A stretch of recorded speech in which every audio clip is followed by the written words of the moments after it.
Bill Walton, you play with LeBron. Really? It'd been probably more fun to play with LeBron, but if you want to win and win and win, it's Kobe. To me, LeBron James is one of the greatest players ever played the game, but I don't rank him above Kobe because to me, Kobe Bryant not only had the skills, not only had the athleticism, but he had the assassin mentality. Larry Bird went off when a reporter compared LeBron to Kobe. He reacted like the question itself crossed a line. Just a blunt shutdown that immediately changed the tone of the room. And from that point on, it wasn't a debate, it was a statement. He rejected the premise of the comparison. That's what made the moment hit so hard. When he reportedly said he must be joking, he was not weighing the pros and cons. Rather, he was dismissing the notion that the two should be compared in terms of mentality. I put Kobe right there also, but Michael and Kobe will kill you. LeBron's a nice guy. Right. Michael and Kobe will kill you. To understand why this moment matters, you have to understand Bird's framework. He came into the league in an era defined by physicality, confrontation, and zero tolerance for weakness. He competed against names like Magic Johnson, Michael Jordan, and Julius Erving, players who didn't just want to win, they wanted to break you mentally in the process. That's the standard he uses when judging greatness, and that's why his answer was so direct. Not that LeBron's not a winner, it's just that Right. his mindset to go in every practice, every game to get better. The core of what he said is simple. If you want to have fun, you play with LeBron. If you want to win and keep winning, you take Kobe. That line sounds balanced on the surface, but it's not. Fun suggests enjoyment, creativity, and flow. Winning suggests dominance, control, and pressure. Bird didn't split the difference. He clearly assigned more value to one side. This is where it gets dangerous, because once the conversation shifts from talent to mentality, the entire debate changes. LeBron's case has always been built on versatility, longevity, and efficiency. He can score, pass, rebound, and control the game at a level few players ever have. But Bird isn't prioritizing balance. He's prioritizing obsession. Well, probably Kobe, because of the fact that he's, well, of course he wouldn't have been shooting as much as he does now. Yeah, but, you would have had to talk with him. Kobe's career fits that model perfectly. He scored 81 points in a single game. He had over 120 games with 40 or more points. He made 12 all-defensive teams. But more than the numbers, it was how he played. He took difficult shots on purpose. He challenged defenders directly. He operated in a space where failure was possible, but pressure was constant. To stats per game, LeBron James leads Kobe in these statistical categories and quite a few more. Points per game, rebounds per game, assists per game, steals per game, and blocks per game. Here's the part nobody is talking about. Kobe's greatness wasn't built on efficiency. It was built on fear. Defenders knew he was going to take the shot and still couldn't stop him. That unpredictability created a psychological edge, and for Bird, that edge matters more than clean stat lines. LeBron's style is different. He reads the game, finds the best option, and executes with precision. That's why he's one of the smartest players ever. But that same structure can make his game feel controlled rather than chaotic. And in Bird's eyes, chaos, when mastered, is more dangerous than control. LeBron talking about LeBron James, or I always say LeBron James, goddamn, Kobe Bryant, and Michael Jordan. He's about to talk about, you know what I'm saying, how they rank who's first, who's second. This is where young players usually make a mistake. They assume greatness is about doing everything well. Bird's perspective is that greatness is about doing one thing at a level that overwhelms opponents. For Kobe, that was scoring under pressure. For LeBron, it's overall impact. But those are not judged equally in Bird's system. And Bird isn't alone in this thinking. Magic Johnson said Kobe was the closest thing to Jordan. Allen Iverson placed him right behind Jordan. Shaquille O'Neal called him the greatest Laker ever. These aren't casual opinions. They're coming from players who experienced Kobe's approach firsthand.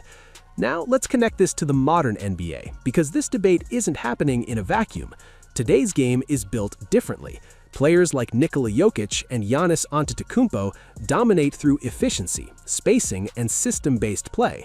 The league is less physical, more strategic, and more focused on longevity. That shift changes how players are evaluated. Load management is normal. Rest is part of the strategy. But for Bird, that approach doesn't align with the standard he respects. In his era, and in Kobe's prime, playing through adversity wasn't optional, it was expected. Kobe played with a broken finger and still averaged nearly 27 points. He tore his Achilles and still walked to the free throw line to finish the job. Those moments reinforce Bird's view of what toughness looks like.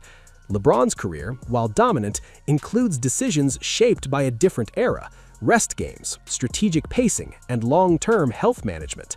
Those choices make sense in today's NBA, but Bird isn't grading on today's curve. He's using his own.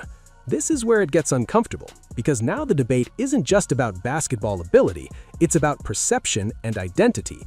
Kobe is seen as relentless, unpredictable, and intense. LeBron is seen as controlled, intelligent, and efficient. Both are elite, but they represent different philosophies, and Bird clearly prefers one. His reaction to the question wasn't just emotional, it was consistent with how he views the game. He sees Kobe as a continuation of the mentality he values. He sees LeBron as something different. Here's the part nobody is talking about. LeBron's consistency and decision-making are strengths, but they don't create the same sense of pressure for opponents. Kobe's game forced defenders into uncomfortable situations every possession. That difference shapes how players like Bird judge impact. You can see this debate continue with current stars like Luka Doncic and Jason Tatum. The question isn't just about talent, it's about mentality. Do they have that same edge, that same willingness to take control regardless of efficiency? This is where it gets dangerous, because once mentality becomes the main metric, the conversation becomes subjective, and that's where players like Kobe gain an advantage in the eyes of older legends. You can't fucking look at LeBron and be like he's not the best, bro. He's the best right now. He's one of the greatest. I don't believe you can have anybody apart from Kobe and Michael Jordan over him. I really don't see it. Like, I feel like he's better than every other person. LeBron's resume is undeniable. 4 championships, all-time scoring leader, 2 decades of elite performance. From a total impact perspective, he has a strong case as the greatest ever. But Bird isn't evaluating total impact, he's evaluating competitive identity. And in that category, he sees Kobe as superior. Not because LeBron lacks skill, but because his approach is different, less volatile, less confrontational, more calculated. Here's the part nobody is talking about. Calculated greatness doesn't always feel dominant, even when it is. Kobe's style made dominance visible. LeBron's style makes it efficient. And depending on what you value, that difference changes everything. The moment didn't just expose Bird's opinion, it exposed a deeper divide that's been building for years between how older legends and modern fans define greatness. And the more you unpack what Bird said, the clearer it becomes that this wasn't just about 2 players, it was about 2 completely different versions of basketball. Here's the part nobody is talking about. Bird's reaction wasn't just about Kobe being better, it was about what he believes the game is supposed to reward. In his era, respect wasn't given for versatility alone, it was earned through dominance in pressure moments. Kobe embodied that. Every possession, every late-game situation, he wanted the responsibility, even if it meant taking the hardest shot on the floor. Now compare that mindset to how LeBron James has approached the game throughout his career. LeBron often makes the correct basketball play even in crunch time, passing to an open teammate instead of forcing a contested shot. From a technical standpoint, that's the right decision, but from Bird's perspective, that decision removes the element of fear. Defenders don't have that same sense of inevitability that Kobe created.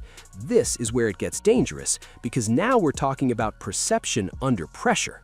Kobe built a reputation where defenses felt like nothing they did mattered.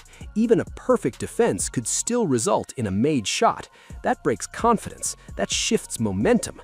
And Bird, who made a career out of doing exactly that, sees it as a defining trait. LeBron, on the other hand, creates pressure differently. He manipulates defenses, finds mismatches, and makes the smartest play. But that intelligence doesn't hit the same level psychologically. It's effective, but it's not intimidating in the same unpredictable way. And that's the gap Bird is highlighting, whether people agree with it or not. The reason I give Jordan the edge, and I'm never gonna say it actually, in fairness, I haven't even put LeBron past Kobe. Let's get that out the way. I want to be fair. Here's the part nobody is talking about. The modern NBA actually encourages LeBron's style more than Kobe's. Today's game is about efficiency, spacing, and minimizing mistakes. Taking a contested mid-range shot, even if you can make it, is considered a bad decision analytically. Kobe built his entire career on those exact shots. In today's system, that mentality would be criticized more than celebrated. And that's why Bird's comments feel so sharp, because he's not adjusting his standards to match the modern game. He's holding the modern game accountable to the old standard. And by that standard, Kobe's approach is closer to what he respects. This is where young players usually make a mistake. They think evolving the game automatically means improving it, but evolution doesn't always mean superiority, it just means change. Bird isn't saying LeBron isn't great, he's saying the qualities he values most aren't as visible in LeBron's game. And this connects directly to how fans debate today's stars. When people argue about players like Anthony Edwards or Devin Booker, the same questions come up. Do they have that take over no matter what mentality, or are they playing within the system? That distinction still matters, especially to older players.